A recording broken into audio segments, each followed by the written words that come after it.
Ibigay ninyo sa Cesar ang sa Cesar at sa Diyos ang sa Diyos. Isang mapagpalang ang linggo po sa inyong mga kapatid.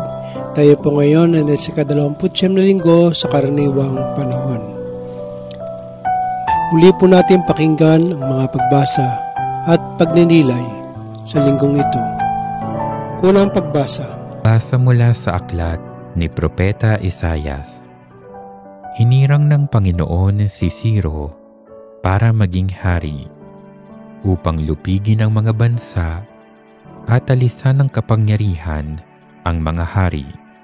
Ibubukas ng Panginoon ang mga pintong bayan para sa kanya. Sinabi ng Panginoon kay Ciro, "Tinawag nga kita upang tulungan si Israel na lingkod, ang bayan kong hinirang. Binigyan kita ng malaking karangalan, bagamat di mo ako kilala. Ako ang Panginoon, ako lamang ang Diyos at wala nang iba. Palalakasin kita, bagamat ako'y di mo pa kilala. Ginawa ko ito upang ako ay makilala ng buong daigdig, na makikilala nila na ako ang Panginoon, ako lamang ang Diyos at wala nang iba." Ang salita ng Diyos. Salamat sa Diyos. Dakilang kapangyarihan ng Panginooy idangal. Purihin ng Panginoon, awitan ng bagong awit. Panginooy papurihan nitong lahat sa daigdig. Kahit sa ay ipahayag na ang poon ay dakila, sa madla ay ipahayag ang dakila niyang gawa. Dakilang kapangyarihan ng Panginooy idangal. Ang poon ay tunay na dakila, marapat na papurihan, higit sa sinumang Diyos. Siya'y dapat katakutan. Ang Diyos ng sanlibutan, pawang mga Diyos-Diyosan. Ang poon lang ang may likha ng buong sangkalangitan. Dakilang kapangyarihan ng Panginooy idangal. Ang Panginooy purihin ng lahat sa daigdigan. Purihin ang lakas niya at ang kanyang kabanalan. Ang pagpuri ay iukol sa pangalan niyang banal. Dumulog sa kanyang templo't maghandog ng mga alay. Dakilang kapangyarihan ng Panginooy idangal. Kung ang poon ay dumating sa likas niyang kabanalan, humarap na nanginginig ang lahat sa daigdigan. Ang poon ay siyang hari, sa daigdigay sabihin, sa paghatol sa nilikha, lahat pantay sa paningin. Dakilang kapangyarihan ng Panginooy idangal. Ang simula ng unang sulat ni Apostol San Pablo sa mga taga-Tesalonika.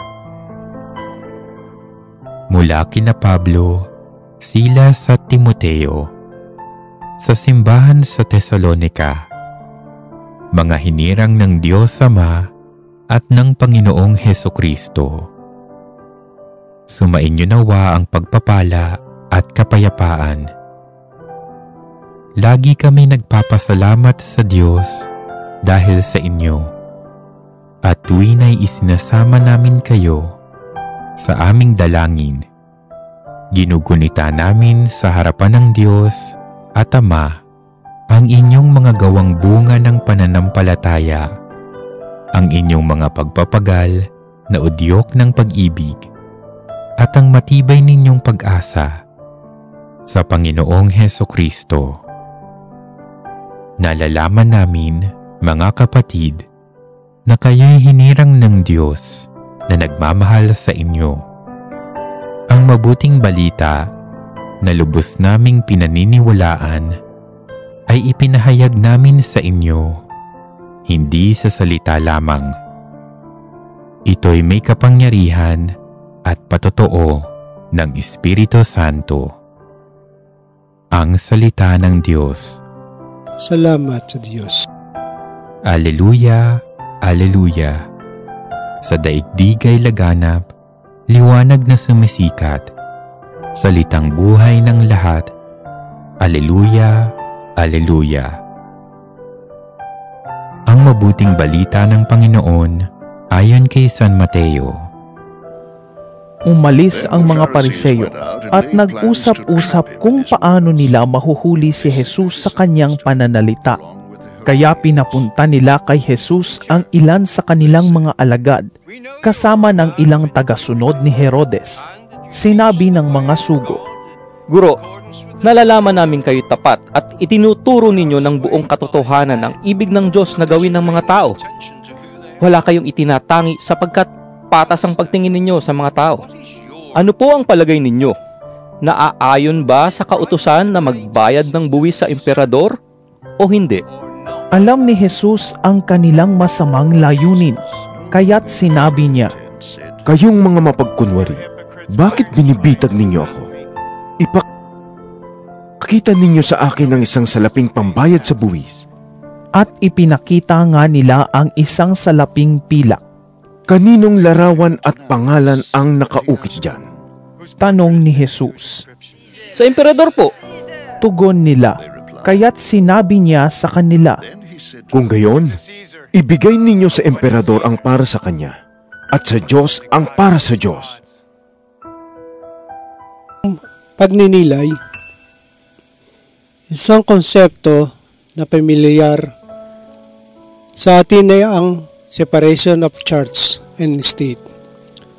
Ang pagkahiwalay ng simbahan at estado. Maaaring ang interpretasyon na karamihan dito ay ang hindi pakikialam ng simbahan sa anumang gawain ng estado, at ganoon rin ang hindi pakikialam ng estado sa anumang gawain ng simbahan. Subalit kung titingnan natin ang diwa ng batas, tayong lahat ay tinawag bilang mga mamamayan ng mundo at Kristiyanong deboto ng ating pananampalataya. Tayong lahat ay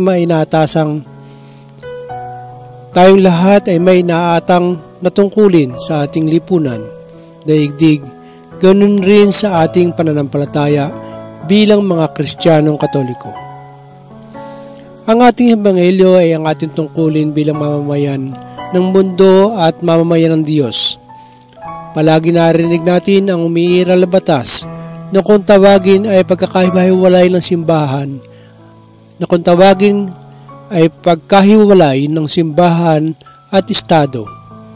Ngunit ang pagkakaintindi ng ilan ay parang wala raw koneksyon ang pananampalataya sa takbo ng pamahalaan. Subalit bilang mga totoong tao, tayo ay binigyan ng tungkuling moral upang alamin ang mabuti sa masama. At tayo rin ay tinawag na ipamalas ang ating tugon sa pagiging mamamayan ng mundo at mamamayan ng Diyos. Narinig natin ang pagsubok ng mga Pariseo at kampo ni Herodes kay Jesus kung dapat nga ba'y magbayad sila ng buwis sa emperador. Ngunit alam ni Jesus ang kanilang pagkabitag sa kanya bilang mga oportunista. Kung sabihin niya ay oo, pagbibitangan siya ng mga Hudyo bilang traidor dahil kumampi siya sa sistema ng Roma. Ngunit kung sabihin naman niya ay hindi, paghahanapan siya ng butas ng mga Pariseo at kampo ni Herodes upang isumbong sa Romano para sa parusang ipapatong sa kanya. Kaya ang ginawa ng Panginoon ay humingi siya ng 1 denary at ipinakita niya ang mukha na nasa salapi. Nang sagutin nila ang tama ang nasa mukha ay si Cesar, nagbigay siya ng hamon na ibigay nila kay Cesar kung ano ang kay Cesar at ibigay naman nila sa Diyos kung ano man ay para sa Diyos. Makikita natin dito ang ating tungkulin bilang tao na nasa ilalim tayo ng isang mundo at isang langit. Isang mundo sapagkat saan man tayo magpunta, lalong-lalo na karamihan sa atin ay nakatira sa Pilipinas o sa ibang bansa, dapat tayo ay sumunod sa batas na pinaiiral ng bawat pamahalaan. sapagkat tayo'y mga Kristiyanong Katoliko na bininyagan at kinumpilan upang tuparin natin ang ating misyon bilang mga saksi ni Kristo na ipahayag ang kanyang mabuting balita. Ang mahalaga rito ay kung paano natin ipinadama sa bawat tao ang kabutihan at pagmamahal nang sa gayon ay ipakita rin nila sa iba ang ganyang magandang halimbawa upang magkaroon ng pagkakaisa, kapayapaan, katarungan, katuwiran at pagmamahal sa ating kapaligiran. Muli na naman po mga kapatid na narinig natin ng mga pagbasa at pagninilay sa linggong ito, nawa ito po ay makatulong at kapulutan natin ang aral sa ating buhay pang-araw-araw at maibahagi natin sa ating kapwa ang tungkulin natin bilang mga alagad ni Kristo. Muli po maraming salamat po sa inyong pakikinig sa ating mga pagninilay at pagbasa sa linggong, lalo na sa linggong ito, at nawa po patuloy ninyo akong subaybayan sa aking pag-upload ng mga video at pagninilay sa mga bawat linggo na darating. Muli pa pagpalain po tayo ng ating Panginoon Diyos at nawa tayo lahat ng samahan hanggang sa buhay na walang hanggan. Amen. Sa mga hindi pa po nakasubscribe po sa ating channel, hinihiling ko po sana na mag-subscribe po kayo at para na rin po subaybayin ninyo ating mga i-upload, paki-click na rin po ang notification at ipaki-share na rin po. Maraming salamat po sa inyong lahat. God bless.